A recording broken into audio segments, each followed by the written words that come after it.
Voici maintenant un dossier terrible sur lequel Alain Amar et son équipe travaillent depuis plusieurs semaines. Les accusations qui sont portées dans son enquête par une jeune femme mineure à l'époque des faits sont extrêmement graves. On a même peine à les croire pour certaines d'entre elles, mais c'est sa parole. Les noms qu'elle cite ont été recouverts d'un bip pour ne pas atteindre à la présomption d'innocence. Véronique a 20 ans. Depuis l'âge de 5 ans, elle a vécu l'enfer. Violée, prostituée par ses parents qu'elle a dénoncés et qui attendent de comparaître devant la cour d'assises, elle est parvenue à échapper à ceux qu'elle désigne comme ses bourreaux. Son histoire n'est pas ordinaire et peut même paraître inventée. Toutefois, s'il est légitime de douter, ce que nous a dit et répété spontanément cette jeune femme a de quoi révolter.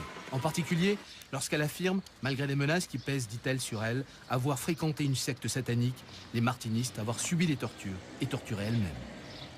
On se fait battre, on se fait mettre des objets dans les orifices, on se fait... Il y a des fois des sacrifices d'enfants pour rendre grâce à Satan. Il y a beaucoup de choses comme ça. On tue un animal, on nous verse le sang sur la tête et le reste dans une coupole qu'on met sur l'autel. Et donc en fait, vos parents, comme tous les parents de ces enfants dont vous nous parlez, vendaient leurs enfants. Exactement, puisque ça rapporte un certain pourcentage d'argent, puisqu'un enfant qui a moins de 8 ans vaut 22 000 francs. D'où viennent-ils, ces enfants? Les enfants qui sont sacrifiés ne sont pas déclarés ou sont des enfants étrangers. Notamment quand j'étais sur Agen, c'était des enfants, c'était des petits Africains, ils étaient noirs. Sur Jalais, j'en ai vu aussi, sur Nanterre aussi, mais c'était des petits blancs, des Français, mais c'est des enfants nés de viol. Des enfants nés de viol? Oui, qui n'avaient pas été déclarés, des accouchements et qui ont été faits chez les parents, dans des conditions abominables. Et donc, dans la mesure où ils n'étaient pas déclarés, ils étaient sacrifiés? Voilà. Non seulement vous faisiez partie donc de la secte, mais vous avez participé à ce rituel? Oui. En 94, j'ai dû sacrifier sous la menace d'une arme avec 2 de mes amis à Jalais un enfant. Et on a dû toutes les 3 l'assassiner, quoi. Sous la menace d'une arme, si on ne le faisait pas, on serait fait encore plus. Il l'aurait fait avec plus de violence et il nous aurait fait encore plus mal. Donc, on était obligés de le faire, quoi. Et qui vous menaçait d'une arme? Celui qui dirige la gendarmerie. Et ces cadavres, qu'est-ce qu'ils en font après? Celui qui m'a le plus marqué, puisque c'est celui auquel j'ai participé. Ils l'ont emmené dans une cave qui était à Cholet, transporté dans un sac noir à poubelle noire avec une croix blanche renversée. Et ils avaient un gros bidon, ils ont mis quelque chose, je sais pas si c'était de l'essence ou de l'acide ou quelque chose comme ça. Mais moi et Sophie et Cécile, on s'est tous sauvés. Toutes les 3, on s'est sauvés. Donc en fait, ils brûlent les cadavres? Ils doivent les brûler, oui. Vous pensez que tout ça, c'est une sorte de réseau, des gens qui se tiennent un petit peu pour ne pas tomber, quoi. Voilà, et puis c'est pour se protéger aussi. Parce qu'étant donné quand même qu'il y a des hommes de loi qui sont dedans, c'est vrai que ça ferait quand même un drôle de tapage si on apprenait qu'il y avait des juges et tout ça qui faisaient partie de ces réseaux-là. Mais vous en avez vu, vous, personnellement? J'ai vu un email de monsieur. Moi, je ne savais pas qui c'était. C'était pour un transfert de fonds. Un transfert de fonds. Et vous pensez que ces gens-là font partie des sectes elles-mêmes? La secte satanique dont vous parlez ou... Ils les couvrent toutes. Je ne dirais pas forcément qu'ils en font partie, mais ils les couvrent, ça c'est sûr. Jean-Claude Dissès est l'avocat de Véronique à Agen, ville où elle fut transférée du Maine-et-Loire vers un foyer fréquenté par des pédophiles. D'abord sceptique sur les accusations de sa cliente, il est aujourd'hui convaincu qu'elle dit la vérité. Je la crois lorsqu'elle dit qu'elle a été violée dans sa famille. Je la crois lorsqu'elle dit qu'elle a été prostituée par certains membres de sa famille. Je la crois lorsqu'elle explique que cette prostitution est forcément et nécessairement passée par de nombreuses personnes adultes qui sont venues abuser d'elle pour de l'argent. Je la crois lorsqu'elle dit en même temps qu'elle était photographiée pendant ces scènes.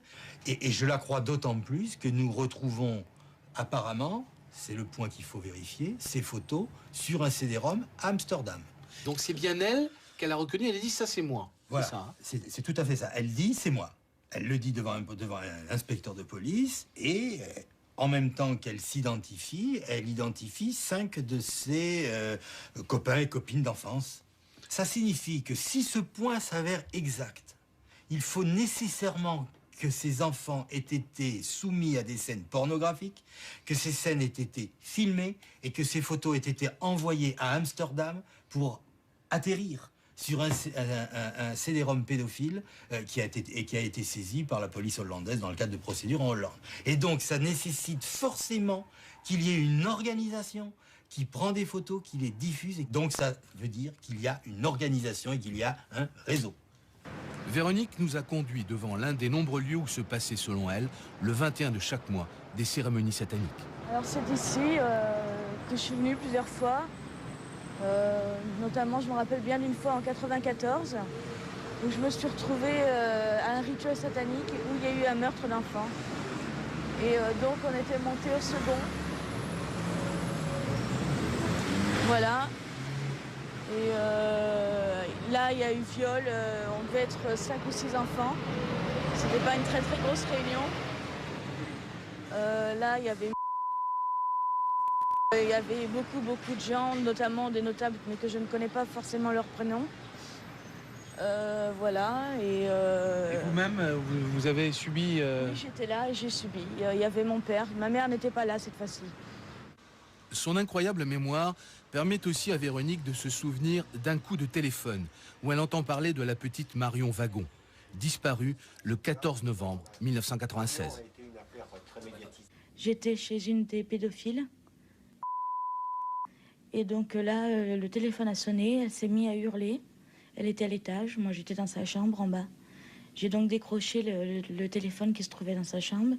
Et j'ai entendu un homme que je connais, Walter, qui réclamait plus d'argent, sinon il allait tout dénoncer à la police en disant, il disait lui-même, de toute façon c'est pas moi, j'irai pas en prison, c'est pas moi qui l'ai tué. Moi j'ai fait que de l'héberger sous vos ordres et que 6 jours. Et maintenant je veux l'argent. Et moi j'irai pas en prison. Et là j'ai entendu Jean-Marc qui a dit comme ça, de toute façon là où sont enterrés les Maccabées, ils sont pas prêts de les retrouver. Et vous savez où ils sont enterrés, vous? Je pense qu'ils sont enterrés à Grand-Charlotte dans l'arrière-cour. Le cadavre de Marion serait éventuellement là. Je pense, oui. Des fouilles auraient été effectuées récemment, en vain. Véronique aurait-elle affabulé? En tout cas, sa déclaration laisse incrédule le père de la disparue. Quand on parlait de secte, oui. vous n'y avez jamais pensé, vous? Bien sûr que si. On a reçu des tas de courriers, des centaines et des centaines de lettres, mais c'est le côté auquel on ne veut pas penser, auquel on se refuse. Maintenant, bon, c'est vrai que les événements aussi de l'époque, pour reparler de l'affaire du trou, bon, nous ont fait... On se dit, bon, ça n'arrive qu'en Belgique, mais en fin de compte, ça peut se passer en France. Mais c'est le côté auquel on ne pense pas, nous.